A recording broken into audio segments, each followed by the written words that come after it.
But no, we kind of want to set up this training as a before the event, during the event, how to set it up, how do we serve it, how do we clean up, how do we pre-package all these tubs.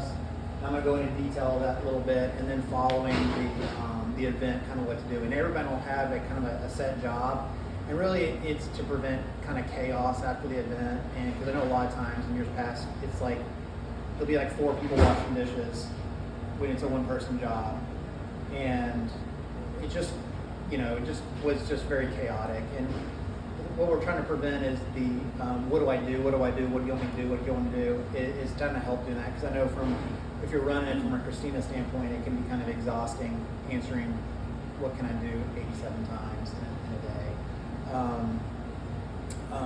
Really, when you get here in the morning, things are going to be chaotic to a certain degree, just because we have 5 events a day, and each truck, we have the big truck, we rented 2 vans, and then we have the small catering van. Each of the vehicles will be prepped to go to do their own little event. We're going to prep the night before these trucks, just so in the morning, all we're concentrating on is pretty much packing up the drinks, getting our game faces on, and ready to go. If you're here in the morning on loading up the drinks, the biggest thing, we'll be kind of taking these out in the cart outside, hold it like it's a newborn baby, because I don't know how many times that thing has slipped off the cart and gone in the parking lot. Every year it happens once or twice. And imagine we're spending at least an hour of our time on one of those, and then when it just goes places, so you need to really hold it tight as you're dragging it. Because what happens is it's a bump and just shoots right off.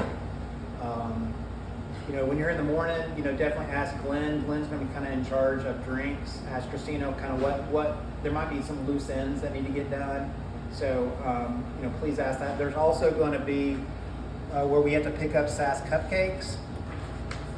And you're going to take this with you. You're going to take every sheet that goes with, say there's 4 events, you're going to take 4 sheets. And on here, it'll be detailed out more specifically. It'll say order A is going to say 250 cupcakes, 200 K-Pops, and 200 macaroons. You need to check that off when you're at SAS. Don't just assume it's there, because guess what? It's not. Because we had some issues last year where it wasn't there, and then we had to comp the customer because desserts ran out, and there was a long line of people, and it was bad. And it was a simple thing where I think one order got switched, it went to the wrong place, so we just need to make sure we're grabbing the right stuff. So if you're in charge of SAS cupcakes in the morning, just be sure we're checking things off, because if we check it off at 9 a.m., if you notice there's a problem, we can fix it before the event, say at 1 o'clock. We can't fix it halfway through the event. On this checklist, it's going to be very specific. You basically make sure you got everything. We're actually going to recheck the vans in the morning to make sure all the tubs are prepped properly. There's enough cups, forks, napkins, plates, all that stuff. We're going to double check to make sure we have it. Here's the contact information from the client, their name, their phone number, the address. If it's an uptown one that has a loading dock,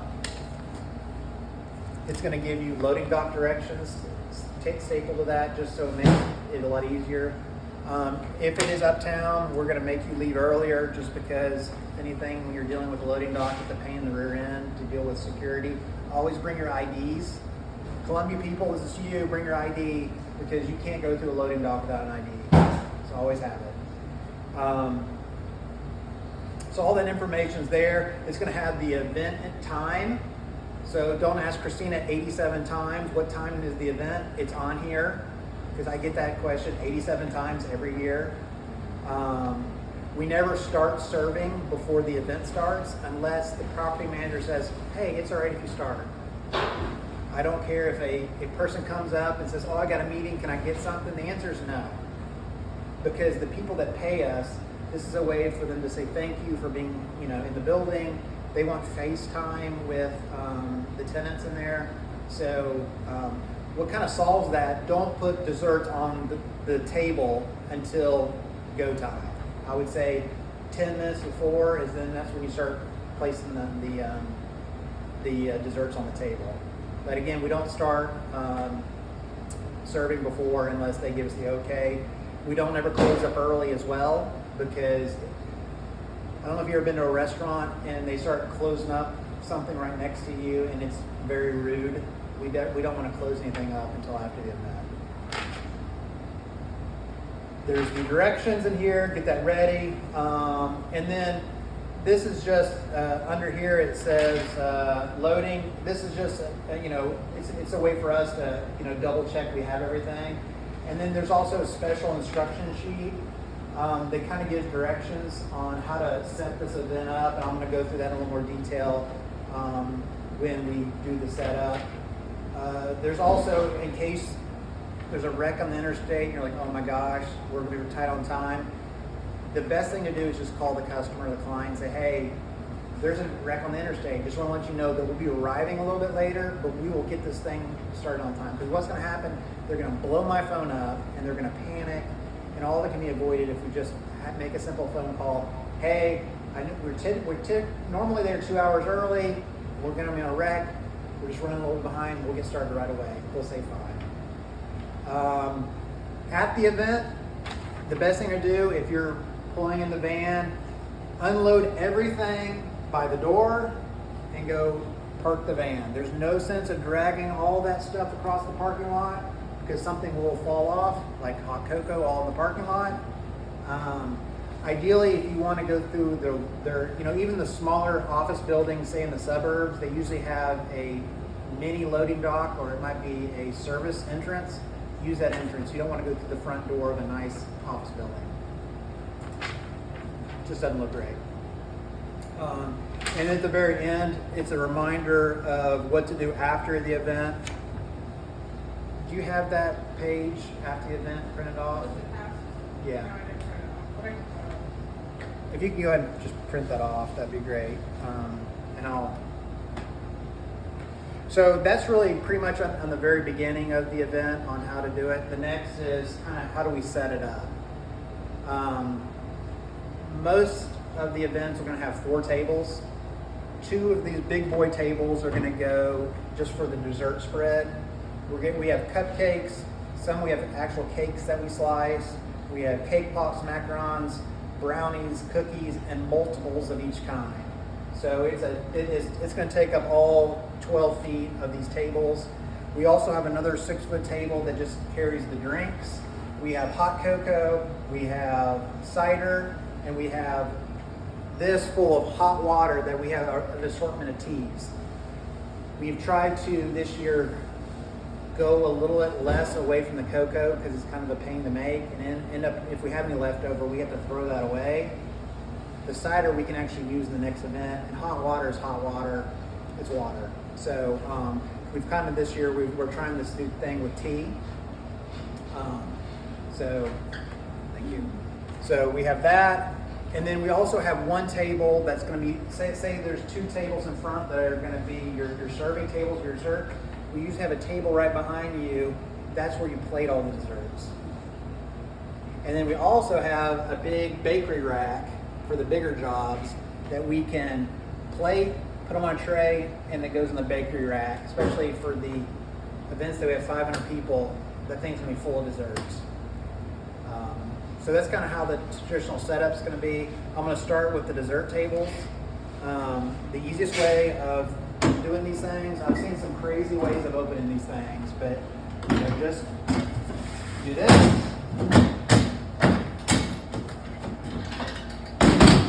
You want to make sure this is locked in front. The worst thing that could ever happen is that this thing cave in. Okay.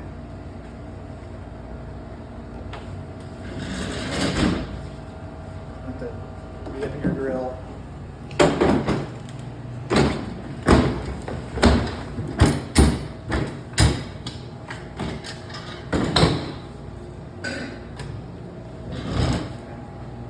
You want to check them all. We're good. What I like to do, say there's a couple people, I'm going to have one person set up the dessert table, and then I'm going to have another person set up the drink station. And once both of you have finished, then you both work on the desserts. You plate all the desserts, so it goes by pretty quick. But there's gonna be a lot of things to bring in. I think it's real important that you skirt everything so it looks nice. This is gonna be all your tubs that you're gonna be bringing in. There's gonna be a set of 3. One's gonna be for the drinks, one's gonna be for the tables, and one's gonna be decorations. Each tub will have a checklist on it, and it's important to look at the checklist. As this is the most important thing I'm going to tell you today. When you open these tubs, make a mental note of how it looks and how organized it is. It never fails every year. Everyone's so rushed, they just throw shit in here. And it is terrible. You're tired at the end of the day. You have to redo everything. So what we're going to have in here is a checklist and a picture of what the tub should look like. Follow the picture. Because again, it's just save us. If you can think about it, if Christina has to prep 4 events the next day, you're talking a lot of time. If we just, because there's no time in the event, you can easily pack it up the right way. So anyway, we're going to start with the skirts. What I like to do is find the seam. There's traditionally a seam on this skirt, and then I run the seam along the table edge. Okay.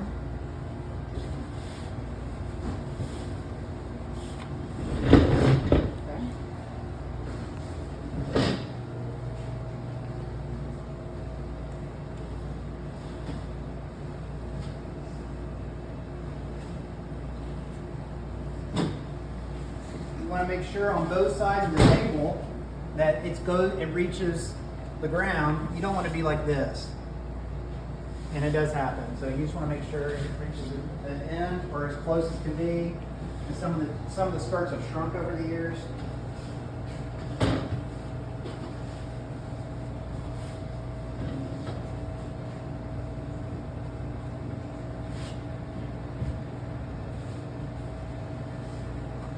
All right, so the next thing we want to do is set up the table.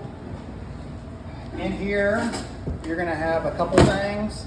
You're going to have tongs. Some events we cut cakes that are in there. There's a pastry bag. We actually are topping off the brownies at the event. So the fudge brownie will have fudge on it, and then we're going to sprinkle red and green sanding sugar on top to make it look pretty. So this will go on the back table, the prep table that we have. You also want to put your gloves back there because we're going to prep with gloves on. In this box, you're going to have, in this thing, you're going to have a bunch of different things. We're going to have 4 wood crates.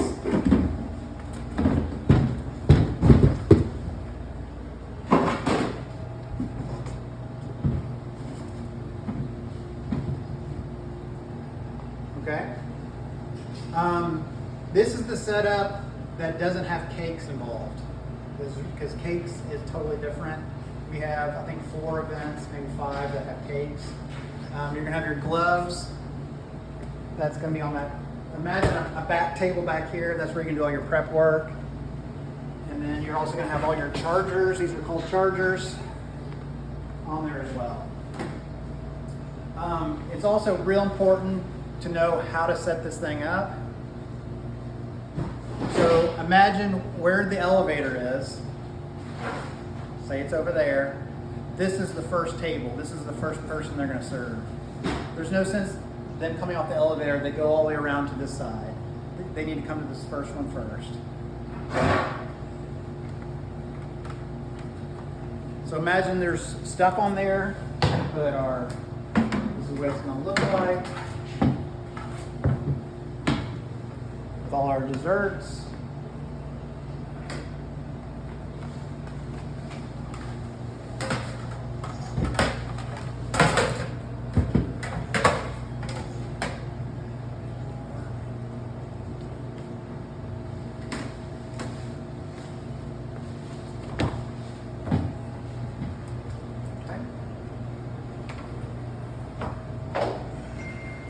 it on that one.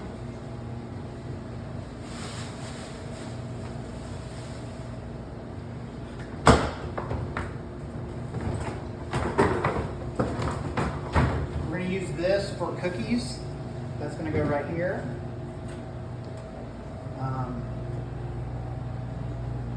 There's a reason for the madness. We always put cupcakes first, cake pops, macarons, cookies, and then brownies last. Cookies are the easiest to make, so we want them to take the cookies. Brownies are not very fun, so we want them to be very end, because what's going to happen is each person gets 2 or 3 items, and it's going to say on that checklist what they get. We plate the desserts for the guests. We don't want them to grab stuff. They will try to grab it. You just say nicely, hey, we would like to serve you today. It's a whole lot nicer saying than don't touch, right?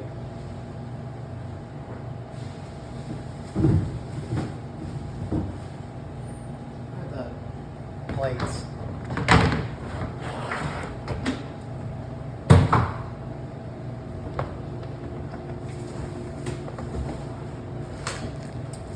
Christina, you know where the plates are? Those plates? Yeah. I feel like we were waiting for that.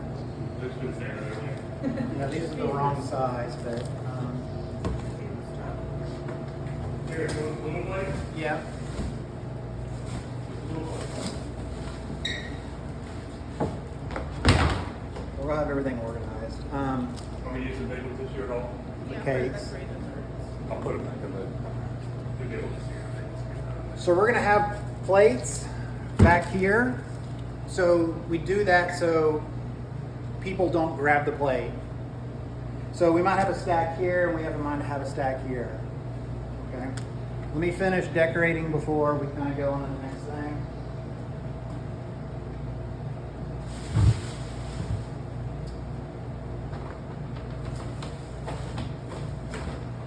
Okay. And at the very end of the table, we're going to have napkins. Imagine these are napkins. What I like to do is, as I'm building them, I kind of turn them a little bit just so they look a little nicer. We also have signs. I'm not going to go to the painful thing of doing all of them, but what we'll do is we'll put signs like that on all the desserts.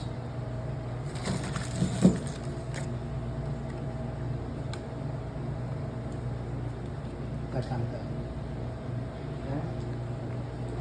And then lastly, we're going to put the desserts out, the decorations out.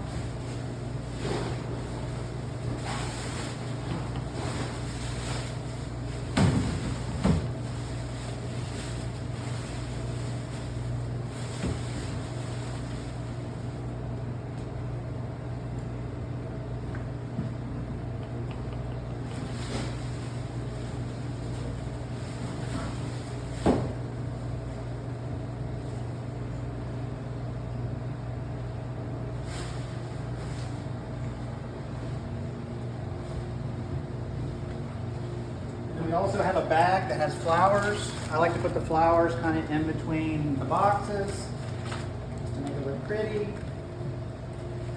It's nice to make it look pretty. Over here. Like that.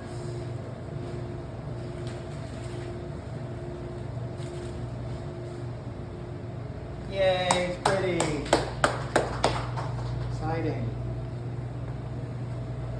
So again, we don't want to put these plates out until maybe 10 minutes before we start.